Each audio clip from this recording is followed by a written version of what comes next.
बिस्मिल्लाहिर्रहमानिर्रहीम, अस्सलामु अलैकुम। चैप्टर नंबर 3, लास्ट टॉपिक है projectile motion.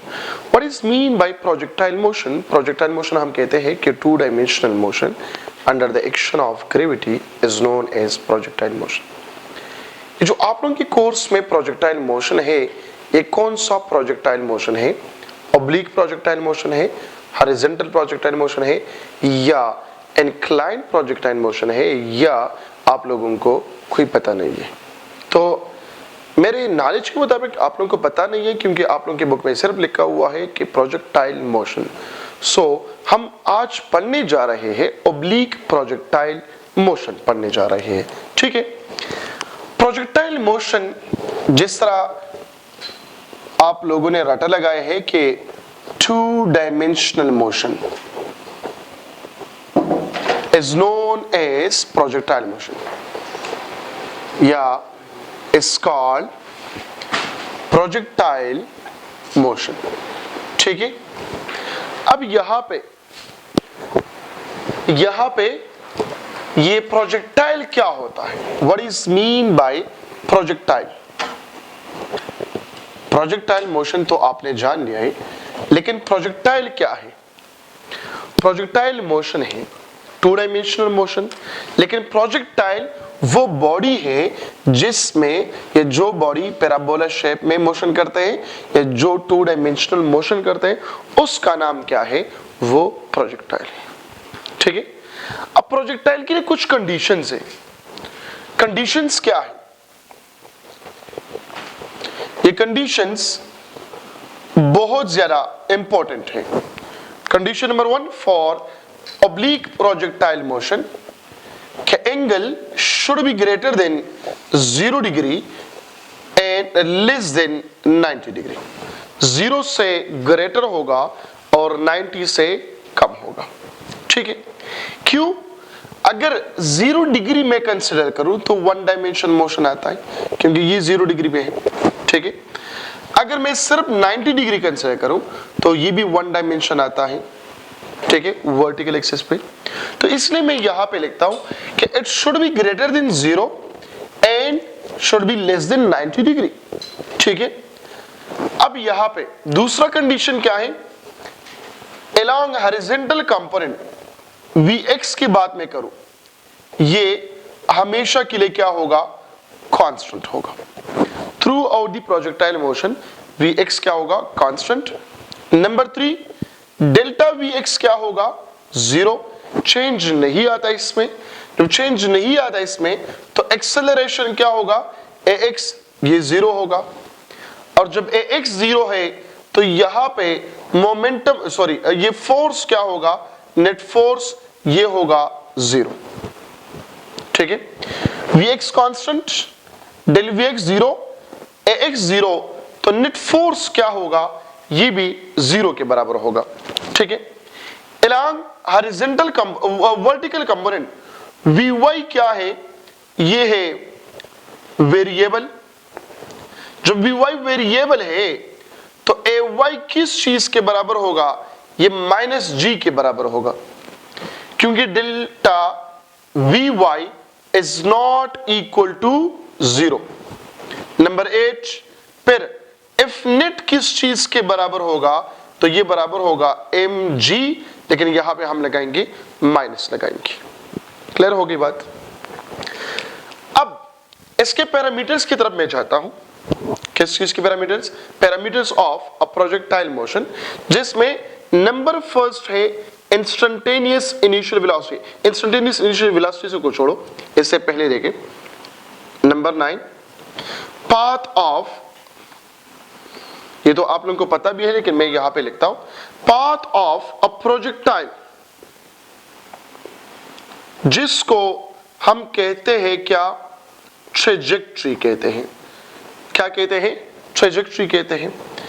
Number 10 shape of trajectory क्या होगा? शेप ऑफ ट्रेजेक्ट्री तो ये होगा पैराबोला।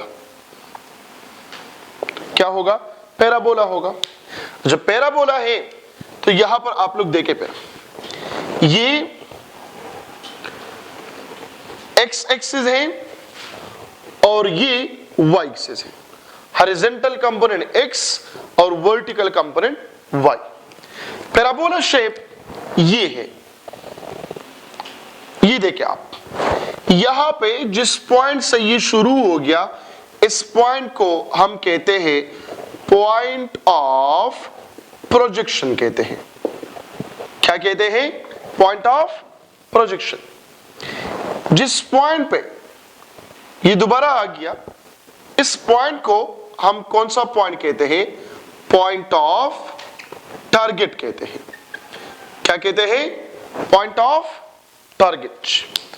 और यहां पे इस पॉइंट पे देखें, ये जो पॉइंट है मैक्सिमम पॉइंट, इस पॉइंट को हम कहते हैं पीक पॉइंट या समिट पॉइंट, या इसको हम कहते हैं मैक्सिमम पॉइंट। मैक्सिमम पॉइंट भी हम कहते हैं पीक पॉइंट या समिट पॉइंट। ठीक है, कुछ एमसीक्यूज है, 2 एमसीक्यूज इससे आ सकते हैं। नंबर 1 वो कौन सा है? एट पीक पॉइंट,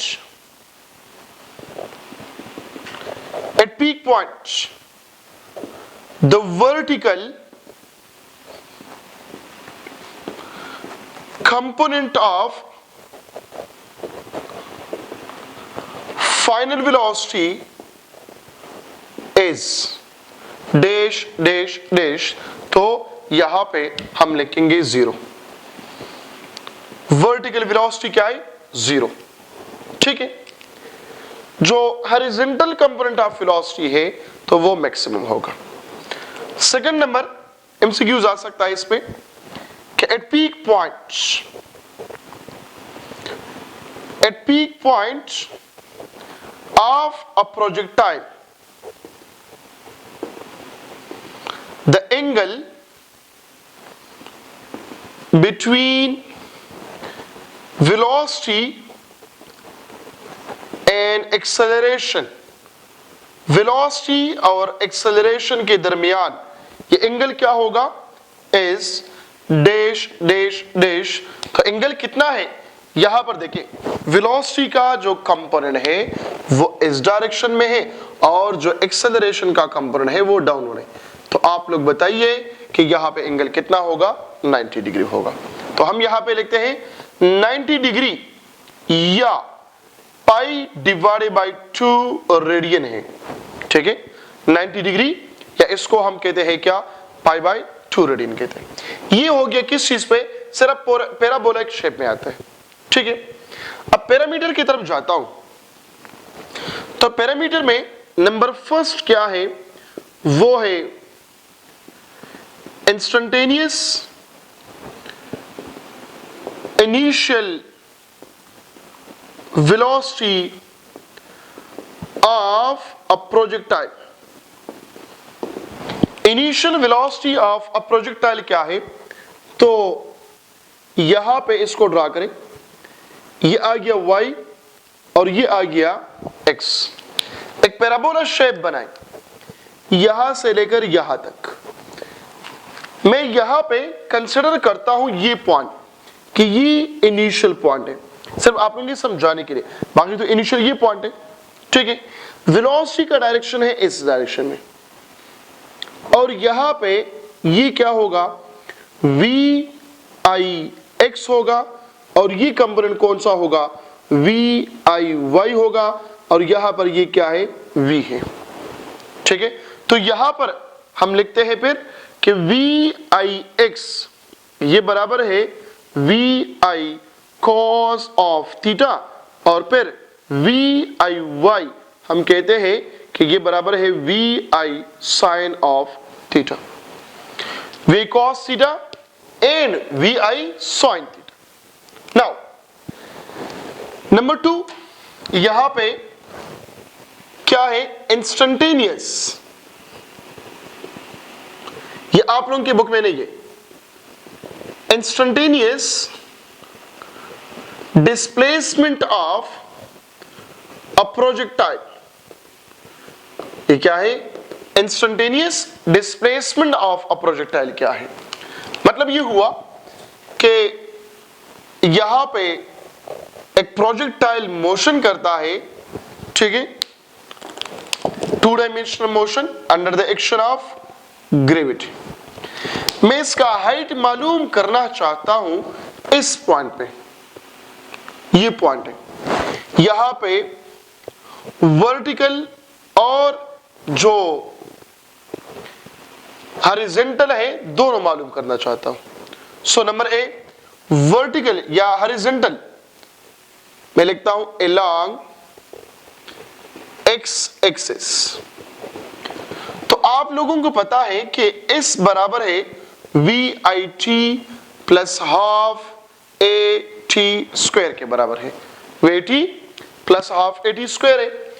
जब ये बराबर है तो इसके जगह पुट करें x, VI की जगह पुट करें VIX जो बराबर है VI cos ऑफ थीटा, और A की जगह पुट करें AX जो बराबर है किस चीज के, 0 की। तो ये आ जाएगा क्या, x is equal to VI cos theta multiply by t। ये हमारा मेन इक्वेशन है। ये हॉरिजॉन्टल कंपोनेंट पे जो डिस्प्लेसमेंट है कवर किया है किसने, प्रोजेक्टाइल ने, वो क्या है, तो हम मालूम करते हैं x is equal to VI cos theta multiply by t। अब देखो ये नंबर 1 फार्मूला हो गया। अगर आप इससे इनिशियल वैल्यू वेलोसिटी मालूम करना चाहते हो तो बिल लेके VI is equal to x divided by cos theta multiply by t। ये नंबर 2 हो गया। नंबर 3 ये हो गया, अगर मैं टाइम मालूम करना चाहता हूं तो क्या होगा, x divided bye VI cos of theta. अगर मैं एंगल मालूम करना चाहता हूं तो मेरे को क्या होगा, cos of theta x divided bye VI into t। तो ये horizontal component of instantaneous displacement of a projectile है। अब वर्टिकल कंपोनेंट क्या होगा, तो यहां पर देखें ये वर्टिकल कंपोनेंट कितना है ये मैं मालूम करना चाहता हूं। So number B, along vertical component, so again S is equal to VIT plus half AT square। तो मैं डायरेक्ट यहां पे पुटिंग कर रहा हूं, गौर से देखें, S की जगह आ जाएगा Y, VI की जगह आ जाएगा VIY मतलब VI sin थीटा, T अपने जगह पे, और प्लस की जगह -1/2 GT स्क्वायर। ये माइनस क्यों आ गया, क्योंकि A की जगह मैंने पुट के AY और AY बराबर है -G के, तो ये आ गया -12 GT स्क्वायर। तो ये आ गया क्या, ये आ गया instantaneous displacement along Y component. अगर मैं टोटल डिस्प्लेसमेंट मालूम करूं, टोटल, तो टोटल क्या होगा, आप लोगों को पता है कि total displacement is equal to x plus y। हम लिखते हैं x is equal to d is equal to x square plus y square. x भी मौजूद है और y भी मौजूद है। x क्या है, VI cos theta multiply by t, और y क्या है, वो है VI sin theta multiply by t। ठीक है, तो ये हो गया क्या, instantaneous displacement of a projectile. इसके बाद जो नेक्स्ट लेक्चर में होगा वो क्या होगा, इंस्टेंटेनियस